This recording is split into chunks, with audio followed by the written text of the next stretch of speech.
Before I start this review, I'll say this. I don't think this movie is the worst movie in all of cinematic history. It's not as bad as The Room Everybody betrayed me. I fed up with this world.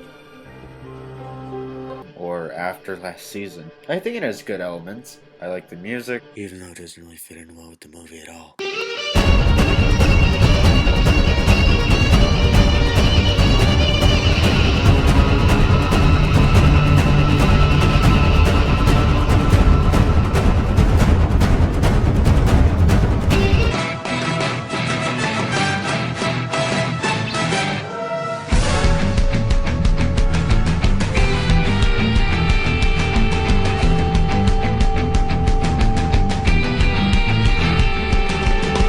The way Batman's suits look, and certain shots of the film look amazing.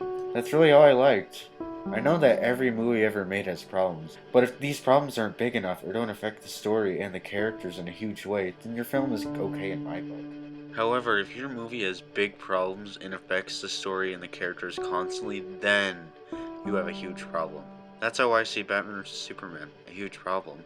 The problems begin small and they aren't too annoying, but as the film goes along, these problems increase and increase and they become to get frustrating. The characters are boring, the dialogue is flat, and the story has more problems than my freaking brain. Now if you like this movie, that's fine.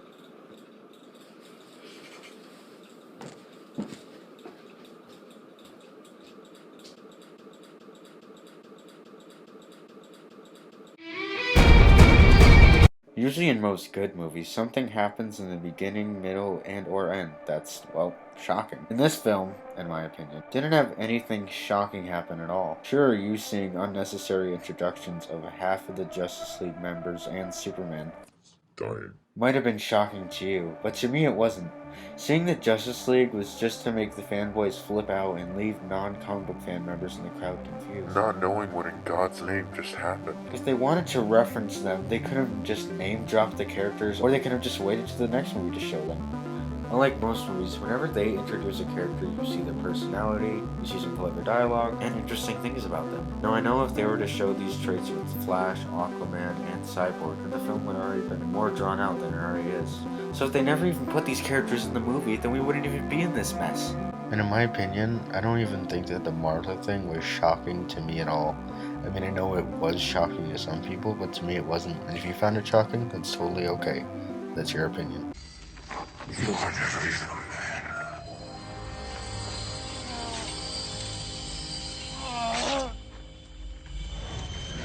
You're letting him kill Martha.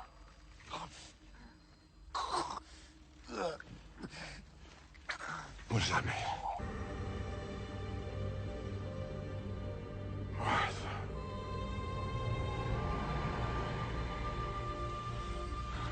What? Everywhere you look, there's a heart, a hand to hold on to. Everywhere. Superman dying in the movie didn't even make me feel sad or shocked at all. I kind of saw it coming with Superman looking like a god and his religious symbolism and Lex talking about sacrifices and so on. It was kind of dumb to compare Superman to religion and show him as Jesus and whatever. I'll explain that later though. They shouldn't have killed off Superman in the future movies. Then I might have felt sad or the impact of his death, but instead they introduced the character of Doomsday, who sucked in this movie by the way, whose only purpose in the comics was to print money for DC Comics for the death of Superman. And in this movie, like every single generic action movie villain, he's a plot device to punch and destroy stuff to get a boring action scene. He also has no character development, and he isn't even interesting whatsoever. Heck, Superman actually doesn't even die! He just comes back to life. There's no point of killing off a character if you bring him back again. Heck, Superman didn't even need to die. Batman could have just thrown his staff of kryptonite into Doomsday's chest, or Superman could have thrown the staff of kryptonite into Doomsday's chest. His death had no impact on this universe whatsoever. Plus, it was really dumb to have the world hate Superman, but then when he dies, they go all into like this huge depression. Faces, worn out places, worn out faces, bright and early for their daily races, going nowhere, going nowhere. Their tears are filling up their glasses, no expression, no expression. And it's like, wait, weren't you guys writing in the beginning of the movie about him and how much you hate him and you want him off the planet? Superman isn't Jesus, Zack Snyder. Superman represents truth, justice, and the American way. He doesn't represent anything that involves religion. Heck, if I even were to tell somebody anything about Superman, I say that he's strong, cunning, and at times, smart. Yeah, in the comics he's Christian, but I wouldn't even tell you that. You wanna know why?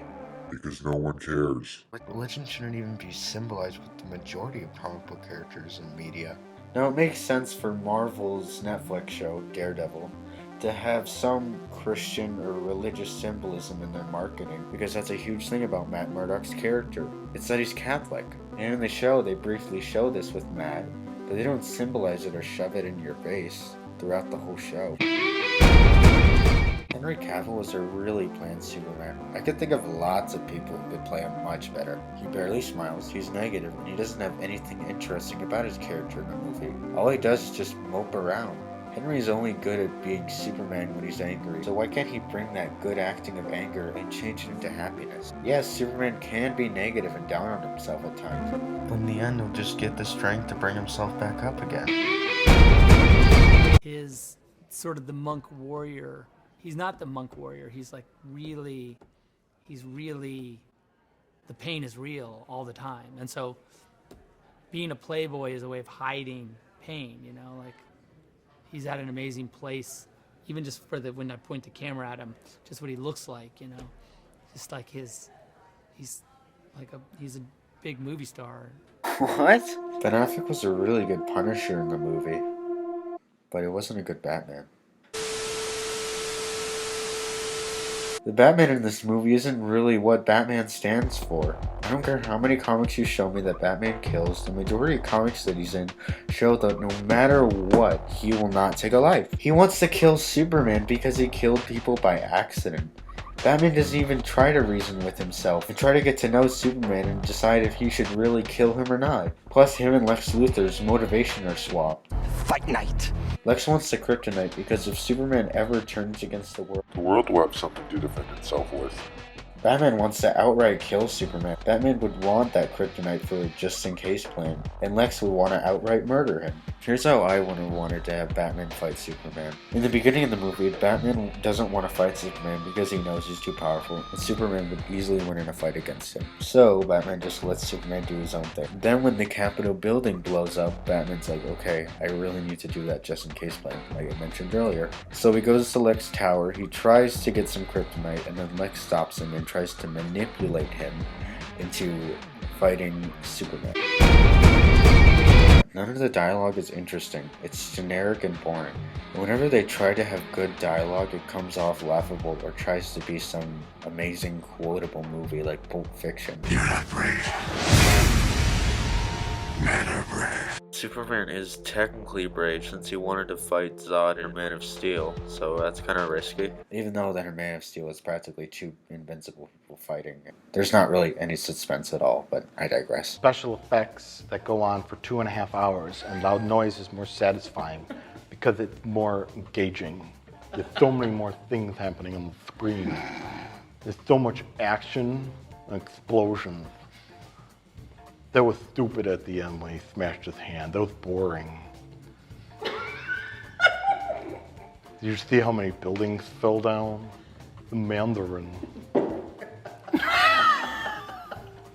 Everyone has just been waiting for a movie to have the Mandarin in it. And then when it happens, they ruin it. Now what do I have to wait for? Wonder Woman is just thrown into the movie for fan service. She's not even here for a good reason. She's here for a picture of her, and then the government might get it from Lex Luthor. Okay. She probably wouldn't even care if there's a photograph of her. The government can't stop her or go track her down or kill her. If she can pimp slap Doomsday, then I think she'll be A-okay against the government. And then the ending of the movie, she's like, I guess after 100 years I'll fight now and help others. So if she wants to help, then why didn't she go and help Superman in Man of Steel? I guess it was because she was too busy finding teasers for the next couple of Justice League movies? Jesse. I mean, Jesse.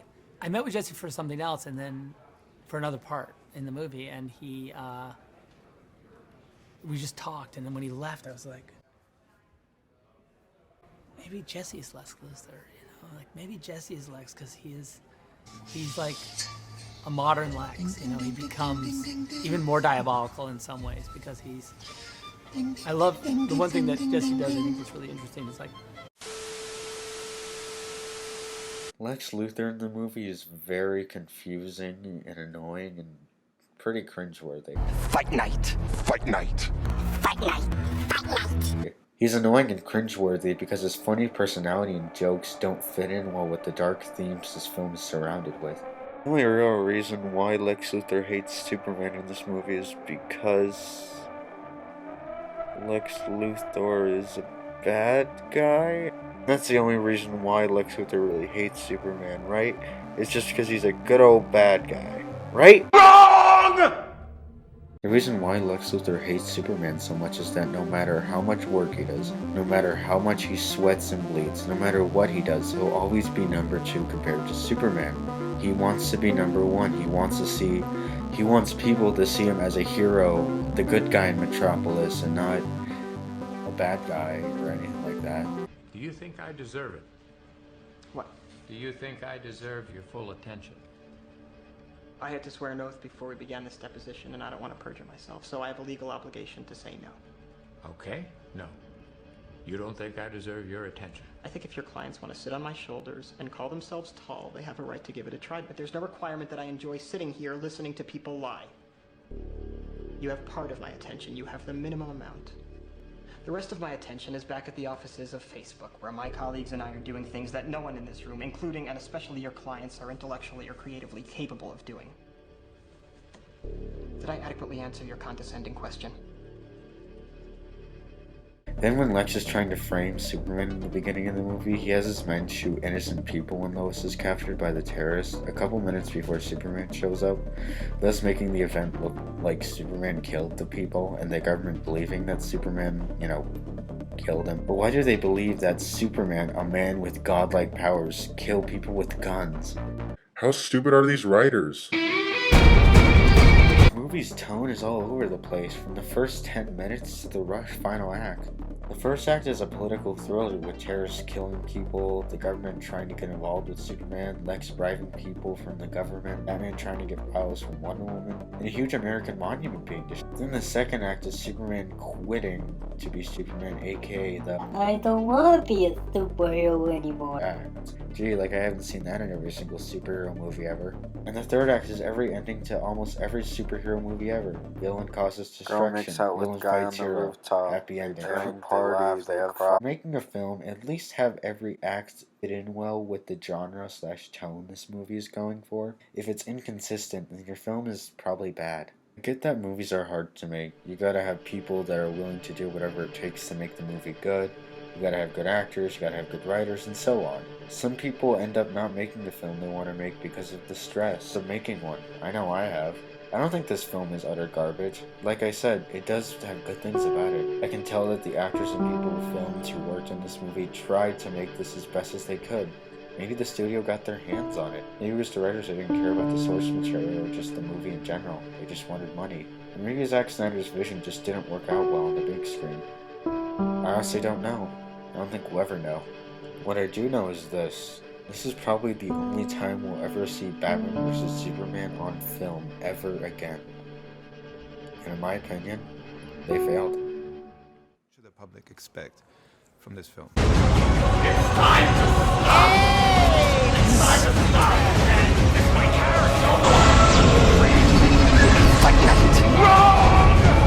I think they need to expect, if they go to the movie, which is fine, just like, oh, I'm gonna see Batman fight Superman. That's a great way to go to the movie because the movie's a lot more than Batman fighting Superman. And so I think that you're gonna get that, of course, but you're gonna get more, I hope.